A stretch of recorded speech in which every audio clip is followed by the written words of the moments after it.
আসসালামু আলাইকুম আপুরা, তোমাদের মধ্যে একটি রেসিপি শেয়ার করতে চলে আসলাম। আজকে বাইরে ছিল প্রচুর বৃষ্টি, আর ছেলে আবদার করলো কিছু নাস্তা তৈরি করে দাও। আর বাসা অনেক খোঁজাখুঁজির পরে চিন্তা করলাম কী নাস্তা তৈরি করা যায়। আর বাসায় ছিল মসুরের ডাল আর ছিল আটা, আর ভাবলাম আটা দিয়ে তৈরি করে দিব আজকে এই পাকন পিঠা রেসিপিটা। অবশ্যই তোমরা সম্পূর্ণ ভিডিওটা দেখে নেবে। আমি এখানে 2 কাপ পরিমাণে মসুর ডাল বসিয়ে দিয়েছি, এটা সিদ্ধ হয়ে আসছে। এর সাথে আমি একটু পরিমাণে লবণ দিয়ে দিয়েছি। এটাকে ভালোভাবে নেড়েচেড়ে একটু ভেঙে নিচ্ছি। তারপরে ভালোভাবে সিদ্ধ হয়ে আসলে আমি এর সাথে অ্যাড করে দিব মাত্র 1 কাপ আটা দিয়ে আজকের এই সুস্বাদু বিকাল রেসিপিটা বাচ্চাদেরকে তৈরি করে দেব। বাসায় যেহেতু চালের গুঁড়া ছিল না, তাই 1 কাপ আটা দিয়ে আজকের এই বিকাল নাস্তাটা তৈরি করে নিচ্ছি। আর এখানে পিঠার ডোটা তৈরি করার জন্য আটাকে বেশি সিদ্ধ করা লাগে না। আমি এখন এটাকে ভালোভাবে মিশিয়ে নিয়ে একটি ডো তৈরি করে নেব। আর বাইরে চলতেছে মেঘলা আকাশ।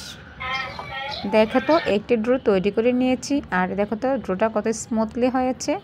আসলে আটা দিয়ে তৈরি করে নিলে পাকন পিঠাটা খেতে অনেক মজা হয়, আর এটা ফুলে অনেক সুন্দর। অলরেডি আমি এটাকে 6টা ডো তৈরি করে নিয়েছি।